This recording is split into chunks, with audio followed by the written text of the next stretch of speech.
Ferry Irawan dan Vena Melinda akhirnya mengikat janji suci pernikahan, Senin, tanggal 7 Maret tahun 2022. Acara pernikahan keduanya digelar mewah di Bali. Kebahagiaan Vena Melinda semakin lengkap dengan hadirnya kedua putranya, Verrell Bramasta dan Atala Naufal. Keduanya juga kompak memberikan selamat atas pernikahan kedua ibunya tersebut. Namun, beda panggilan Verrell dan Atala kepada Ferry menjadi perhatian.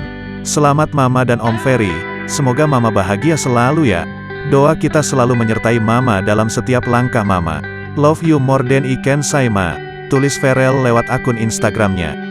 Bukan hanya Verrell, Atala Naufal juga mengirimkan doa untuk kehidupan pernikahan Vena dan Ferry agar bisa terus bersama sampai maut memisahkan.